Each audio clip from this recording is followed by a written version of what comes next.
الحمد لله والصلاة والسلام على سيد الأنبياء والمرسلين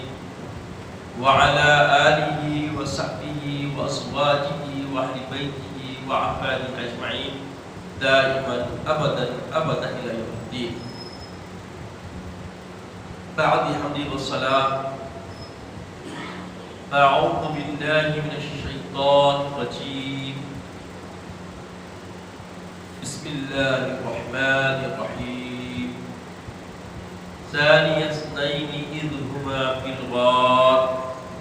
وإذ يقول لصاحبه لا تحزن إن الله معنا. صدق الله العظيم وصدق رسوله النبي الأمين الكريم لدى الشاهدين والشاكرين. تمام تعریفیں حمد و ثنا اس مالک حقیقی وحدہ لا شریک کے لیے سزاوار ہے جو کل جہانوں کا پالنہار ہے، جس کے دست قدرت میں کل جہاں کی بادشاہت ہے، جو چاہتا ہے کر گزرتا ہے، اس کے اختیار کو کوئی روک نہیں سکتا. وہ قدیم ہے، ابد الآباد سے ہے اور ہمیشہ ہمیشہ رہنے والا ہے. کوئی اس کے مثل و مانند نہیں. وہ اپنی ذات میں یکتا و تنہا ہے، اس کا کوئی ہمسر نہیں. میں گواہی دیتا ہوں کہ نہیں ہے کوئی معبود برحق لائق عبادت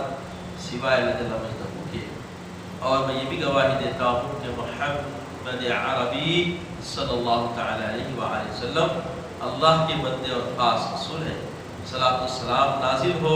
ہمارے آقا نامدار حضور تاجدار محمد عربی صلی اللہ تعالی علیہ وآلہ وسلم پر، آپ کی آل پر، آپ کے اصحاب پر. بزرگان دین، برادران اسلام،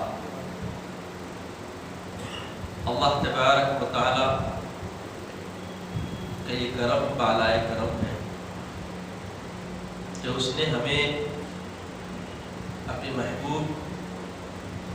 رحمت العالمین صلی اللہ تعالی علیہ وآلہ وسلم امت میں پیدا فرمایا، اور آپ کی محبت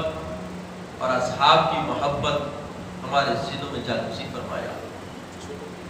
اور ہماری رشد و ہدایت کے لیے اپنے محبوب کی حیات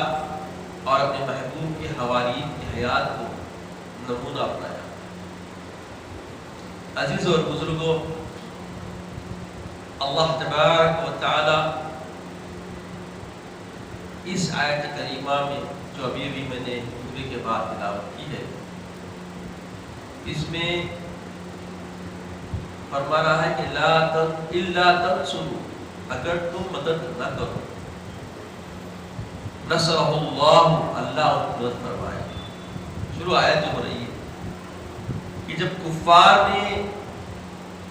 ان کو مکے سے نکال دیا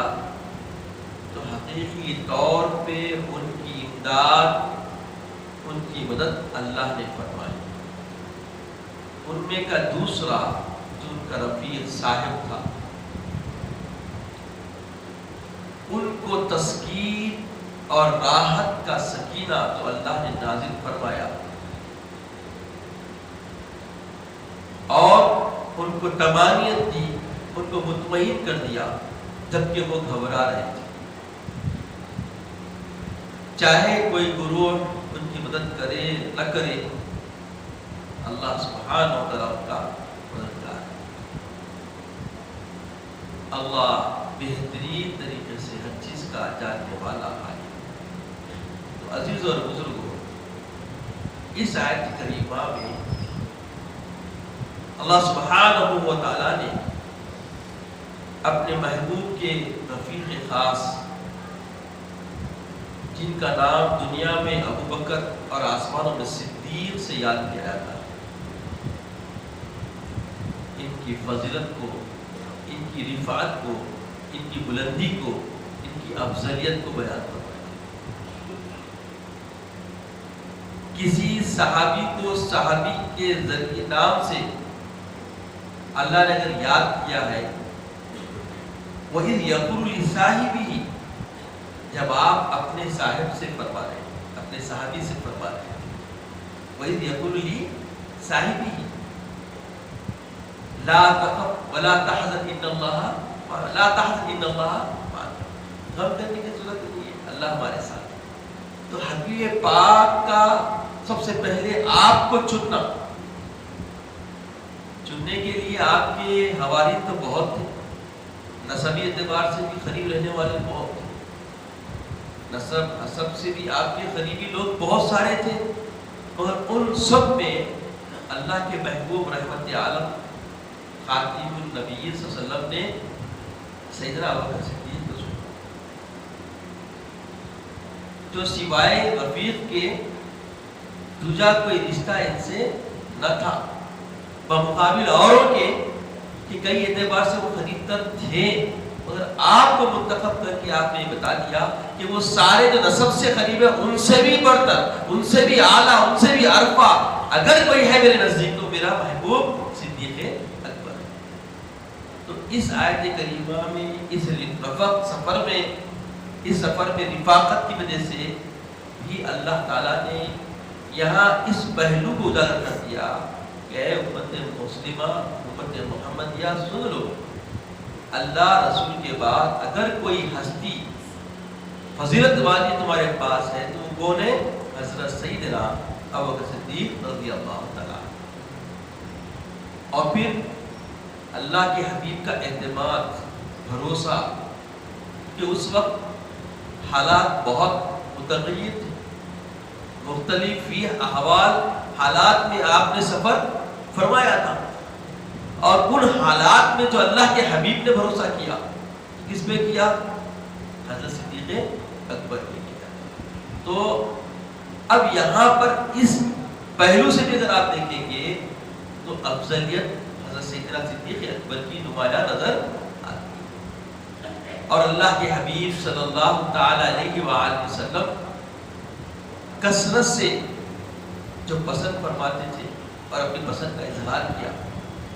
ایک وقت کا موقع تھا کہ اللہ کے حبیب صلی اللہ علیہ وسلم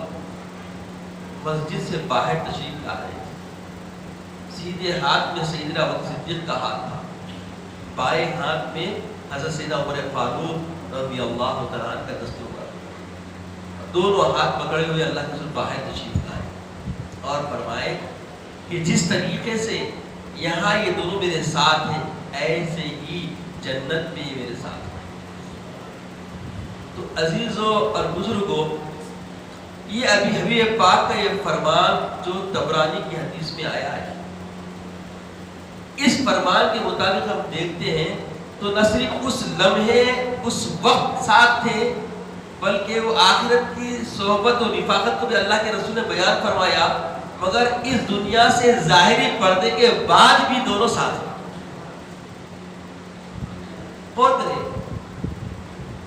یہ اللہ کے رسول کا فرمان، جب اللہ کے رسول نے دونوں کو اپنی غربت بیان فرما کے امت کو بتا دی کہ یہ میرے بہت قریب تر ہیں، جس طرح یہاں میرے رفیق ہیں، میرے سنگت میں رہنے والے ہیں، ایسے ہی ہاتھ پکڑ کے دونوں بیان فرماتے ہیں کہ میرے ساتھ جنت میں ہوں گے، محشر میں ہوں گے۔ حضرت سیدنا ابوبکر صدیق رضی اللہ تعالیٰ عنہ جب اللہ کے حبیب علیہ الصلوۃ والتسلیم اس دنیا فانی سے ظاہری زندگی سے پردہ فرما گئے، اس کے بعد آپ کو خلیفۃ المسلمین بنا دیا گیا، تو آپ ہر وہ کام اپنے ذمے لینے کی اور اس کو حق ادا کرنے کی کوشش و کاوش میں لگ گئے جو حبیب پاک علیہ السلام والسلام کے عین اتباع میں۔ ہر دن بی بی عائشہ صدیقہ رضی اللہ عنہ کے پاس تشریف لاتے اور پوچھتے کہ بتاؤ کوئی ایسا عمل جو میں نہیں جانتا میرے حبیب کیا کرتے تھے تاکہ میں سچا ان کا جانشین بن سکوں، سچے ان کی اتباع سے میں کامل ہو سکوں۔ مختلف باتیں معلوم کرتے اور اس پہ عمل کرتے، یہاں تک کہ ایک روز بی بی عائشہ صدیقہ رضی اللہ تعالیٰ عنہ نے فرمایا کہ پیر کے دن حبیب پاک علیہ السلام کھیر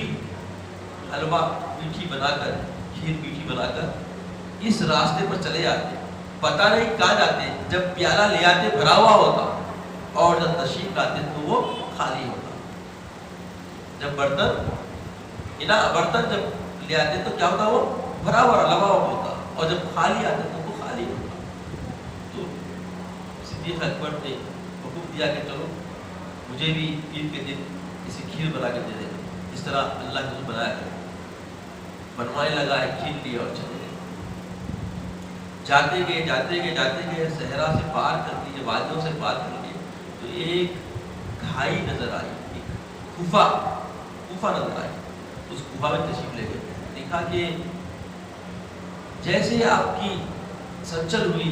آواز آئی، آ گئے، اتنے دن کہاں تھے؟ حضرت سیدنا مسجد آواز سن کے درد بھری آواز، جب اندر مجھے دیکھا کہ ایک کوڑی کا مریض ہے، جو پورا سڑا ہوا جسم ہے، حالت بری ہے، ابتر ہے، پورے جسم پہ بہت برا حال ہے۔ سمجھ گئے نہیں کہ اس کا مطلب میرے آقا اس کی خدمت کرے۔ لے جا کر چمچے سے اس کے منہ پہ آپ نے وہ کھیر ڈالی، چیخا ہو، چیخ مارا، کیا ہوا؟ جو ہمیشہ جو آتا وہ تو نہیں ہو سکتا، کہاں ہے وہ؟ سیدنا ابو بکر صدیق رضی اللہ سمجھ گئے کہ میں اس کو کھلانے میں کوئی غلطی کرتا ہوں۔ پھر غور کرنے کے بعد وہ سمجھ آئی تو اپنی زبان سے اس کو لے کر اس نے منہ میں ڈالی، وہ کھانے لگا اور بولا فوری وہ شخص کہاں ہے؟ بولے وہ میرے آقا محمد علیہ السلام کی دنیا میں پردہ فرما دی۔ تو اس نے کہا کہ میں یہودی ہوں، یقیناً وہ سچا نبی تھا، میں اس پر ایمان لاتا ہوں، اشہد ان لا الہ الا اللہ واشہد ان محمد رسول اللہ، کلمہ پڑھا اور پردہ کرتا۔ تو عزیز اور بزرگوں، اس حکایت طیبہ سے یہ بات ہمارے سامنے آتی ہے کہ صدیق اکبر رضی اللہ تعالیٰ عنہ جس انداز سے اس بیمار کے ساتھ پیش آئے، اور حبیب پاک علیہ السلام کا جو خیر خواہی کا جو معاملہ تھا، انسانیت کے اعتبار سے انسان کے اندر جو قدردانی آقا علیہ السلام کیا کرتے تھے، یہ دو باتیں ہمارے سامنے آتی ہیں کہ آپ جس طرح کرتے تھے اس طرح اس اتباع کی کوشش کرنے والی ذات کا نام سیدنا صدیق اکبر رضی اللہ تعالیٰ عنہ، کہ آپ نے اپنی زبان سے اس کو کھلایا اور سمجھ گئے کہ یہ آقا کی سنت ہے۔ تو عزیز اور بزرگوں، یہ چھوٹی سی حکایت ہے اگرچہ، مگر اتباع کے اعتبار سے، پیروی کے اعتبار سے، آقا علیہ السلام کی اداؤں کو سرانے کے اعتبار سے اگر غور فرمائیں تو یہ ہمارے لیے بہت بڑی ایک مشعل راہ ہے کہ ہمیں ایک نور ہدایت اس میں مل رہی ہے کہ ہمیں بھی حبیب پاک علیہ الصلوۃ والتسلیم کا کیسا متبع ہونا چاہیے۔ روزمرہ زندگی تو اطاعت میں تھی، نمازوں کے اعتبار سے متبع تھے، کردار و معاملات میں بھی آپ بالکل اللہ کے رسول کی ہو بہو کردار کو اپنائے ہوئے تھے، ریاضت و ذکر و اذکار کے اعتبار سے بھی آپ کامل تھے، مگر جب دوسروں کی خیر خواہی کا معاملہ آیا اس میں بھی کچھ کم نظر نہیں آئے اور اپنا کردار دکھایا۔ تو عزیز اور بزرگوں، حضرت سیدنا صدیق اکبر رضی اللہ تعالیٰ عنہ کی حیات طیبہ ہم سب کے لیے مشعل راہ نور ہدایت ہے۔ اللہ تبارک تعالیٰ نے جو ذکر فرما کے کہ اذ ہما فی الغار، یہ جو معاملہ یہاں وَإِذْ يَقُولُ لِصَاحِبِهِ، جب وہ دونوں غار میں تھے تو آقا علیہ السلام نے اپنے صاحب کے ساتھ جو کلام فرمایا، لا تحزن ان اللہ معنا، گھبرانے کی رنجیدہ ہونے کی ضرورت نہیں، اللہ ہمارے ساتھ ہے۔ صدیق اکبر فرماتے ہیں جب آقا نے فرمایا ان اللہ معنا تو میرے دل میں سکون حاصل ہو گیا، جو گھبراہٹ تھی کفار کے تعاقب کی وجہ سے، ان کا پیچھا کرنے کی وجہ سے جو ہیبت میرے اندر محسوس ہو رہی تھی، وہ ہیبت بالکل سرد پڑ گئی۔ فرمانے والے کون؟ بعد از خدا کوئی حصہ مختصر، وہ ذات جب تسکین دی تو اس تسکین کی راحت کو صدیق اکبر نے بیان کر کے بتا دیا کہ جو حبیب پاک علیہ السلام پر بالکل کامل اپنا انحصار کر لیتے ہیں تو ان کے لیے تسکینوں کے سرمائے کو جاتے ہیں، راحت قدرے کو جاتے ہیں، طمانینت کے پہلو اجاگر آتے ہیں، اور ایسی طمانینت اللہ کے حبیب سے ملتی ہے کہ بس اب کچھ اور چیز کی ضرورت، کسی اور سہارے کی ضرورت، کسی اور مدد کی ضرورت باقی نہیں۔ عزیزوں اور بزرگوں، اطاعت کا معاملہ جب آتا ہے، جب آپ خلیفۃ المسلمین بنا دیے گئے تو سب سے پہلے آپ نے ایک مقام خطے کے لوگ زکوٰۃ کے دینے سے انکار کر رہے تھے۔ اللہ کے حبیب کی حیات میں ہی، مرد کی حالت میں ہی اللہ کے رسول نے حکم فرما دیا تھا کہ ایک رکوع ایک رسل کو کی طرف بھیجو تاکہ ان کی سرکوبی کرے اور ان سے جزیہ جو زکوٰۃ ہے وصول کرے۔ جب معاملہ اللہ کے حبیب پردہ فرمانے کے بعد بالکل بدل گیا، ہر طرف سے لوگ متنفر ہونے لگے اور مختلف بغاوتیں کرنے لگے اور مختلف جو ہے نا طریقے کے فتنے پیدا کرنے کی کوشش کرنے لگے۔ ایسے بالکل حالات بگڑ رہے ہیں، اور ایسے موقع پہ سیدنا صدیق اکبر فرماتے ہیں کہ وہ خطے کے لیے جو اللہ کے رسول نے فرمایا تھا ایک جیش کو بھیجنے کے لیے، ایک جنود کو بھیجنے کے لیے فوری بھیجا جائے۔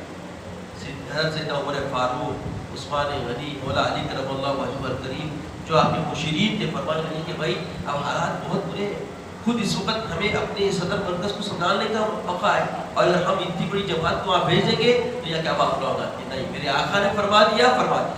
مجھے بھیجنا ہی بھیجنا ہے۔ اور آپ اس بات پہ اڑے رہے اور آپ نے بھیجا، اور دنیا دیکھتی ہے کہ وہاں بھی حالات سنور گئے اور یہاں بھی حالات سنور گئے۔ جب اتباع کا معاملہ آتا ہے تو مقدم قول رسول، فرمان رسول، حکم رسول کو کس طرح مقدم رکھا جائے اور کس طرح اس کی پاسبانی کی جائے، کس طرح اس کی اتباع کی جائے، یہ سیدنا صدیق اکبر رضی اللہ عنہ کی حیات طیبہ سے ملتا ہے کہ حالات کتنے بھی برے ہو جائے، ہر برے حالات میں اگر ہم صرف سنت نبوی، فرمان نبوی، حکم نبوی کے ہم پاسباں ہو جائے، متبع ہو جائے، تو ہمیں کامیابیاں، کامرانیاں، کامیابیاں ایسے نصیب ہوگی کہ فلاح ہمارے قدم چھوٹے ہوئے۔ اور دنیا جانتی ہے کہ صدیق اکبر کا وہ دور سنہرا دور رہا کہ اس میں امن ہی امن رہا، حالانکہ فتنے اٹھتے گئے اور ہر فتنے کی سرکوبی فوراً فی الفور کی گئی اور کسی فتنے کو بڑھاوا ملنے کا موقع نہ ملا۔ یہ سب اللہ کے حبیب صلی اللہ علیہ وسلم کے اوپر اپنی جانثاری، عمل سے، معاملات سے، مال سے اور اپنی جان سے قربان ہونے کا نتیجہ تھا کہ اللہ تعالیٰ نے نہ صرف آپ کی ذات کو فضیلت دی، آپ سے جڑے ہوئے ہر پہلو کو دوسروں کی زندگی سے اعلیٰ بنا کر اللہ نے دنیا کے لیے پیش کیا کہ قیامت تک آنے والے امت محمدیہ صلی اللہ علیہ وسلم کے لیے ہر اعتبار سے اگر نور ہدایت کی کوئی ضرورت ہے تو وہ صدیق اکبر کی سیرت کو دیکھ لے کہ آپ کی سیرت میں حبیب پاک علیہ السلام کی وہ تصویر نمایاں ہوگی جس کی اتباع میں انہوں نے ہر لمحہ اپنی زندگی کو گزارا ہے۔ عزیز اور بزرگوں، آج اس پرفتن دور میں بھی اگر ہم سیدنا صدیق اکبر رضی اللہ تعالیٰ کے اس وقت آپ کی زندگی کو اپنا نمونہ بنا کر چلے تو یقین جانیے ان پرفتن حالات اور دور میں ہماری کامیابی کا دامن ہے، ہماری کامیابی کا دریا ہے۔ آج ہم مختلف لوگوں کے حالات کو جاننے کی محنت کرتے ہیں جس سے ہماری زندگی کے لیے کوئی سروکار نہیں، ہماری دنیا کے لیے، ہماری آخرت کی کوئی سروکار نہیں، مگر آج ہم جس چیز سے ہمارا سروکار ہے وہ صحابہ کی زندگیاں ہیں، وہ اسلام کی کردار والی ہستیاں ہیں، وہ اللہ کے حبیب صلی اللہ علیہ وسلم کے جانثاروں کی زندگیاں ہیں۔ آج لوگ مختلف طریقے سے پڑوسی ملک کے حالات کو اپنے ملک میں لا رہے ہیں اور لا کر یہاں کے امن کو مقدر کر رہے ہیں۔ اس سے ہمیں بالکل باخبر ہونے کی ضرورت ہے۔ آپ کو معلوم، آج سے 2-4 سال پہلے ایسے کوئی فتنے حیدرآباد نگر میں پائے نہیں جاتے تھے۔ جو صحابہ یا اہل بیت یا صحابہ مختلف طریقے کے جو پہلو اب سامنے آ رہے ہیں، یہ سب پڑوسی ملک کی دین ہے۔ یاد رکھیں، یہاں ہمیں اشاعت دین کے کام کرنے کی ضرورت ہے جو صحابہ نے کیا۔ ہم ایک ایسے ملک میں رہتے ہیں جہاں پر اسلامی معاملات پہ حملے ہو رہے ہیں، اسلامی قوانین پر رکاوٹیں بن رہی ہے، اسلامی زندگی گزارنے کے طرز پر لوگوں نے طرز مارنے کا ٹھیکہ لے رکھا ہے، ایسے حوال میں ہمیں صحابہ والی زندگی کا قرینہ اختیار کرنا ہے اور ہمیں بتانا ہے کہ دیکھو اسلامی زندگی اس نہج کی ہوتی ہے، اس پہلو کی ہوتی ہے، تاکہ یہ غیر جو 90% ہے وہ دائرہ اسلام میں آ جائے، ہمارے کردار کو دیکھ کر، ہمارے معاملات کو دیکھ کر، نہ کہ پڑوسی ملک کے وہ حالات کو دیکھیں جو وہاں پر ہے تو وہ اکثر میں 90% ہے مگر آپس میں ایک دوسرے سے خیر خواہی نہیں رکھتے. تو یہ سب یہود و نصارہ کی سازش کا شکار ہو چکے ہیں. ہمیں اس کا شکار ہونے کی ضرورت نہیں ہے. ہمیں ضرورت اس بات کی ہے کہ ہم صحابہ رضوان اللہ علیہم اجمعین کی سیرت کو دیکھیں، ان کے اسوے کو دیکھیں اور اس کے متبع بنے. اللہ تعالیٰ سے دعا ہے کہ یا الہ العالمین ہمیں نیک توفیق عطا فرما، نیک ہدایت عطا فرما، اپنے محبوب حبیب پاک کے صدیق کی زندگی کا قرینہ ہمیں اختیار کرنے کی توفیق عطا فرما. نہ رہتی زندگی ہم تیرے محبوب کی محبوبیت کے قرینوں پہ چلے، وہ زندگی کا طریقہ وہ طرز عطا فرما. عزت کی اسلام کی زندگی عطا فرما، خاتمہ بالخیر فرما، وقت نزا کلمۃ طیبہ عطا فرما، اپنے حبیب پاک صلی اللہ علیہ وسلم کا دیدار عطا فرما. سبحان اللہ و بحمدہ، سبحان اللہ العظیم والحمد للہ.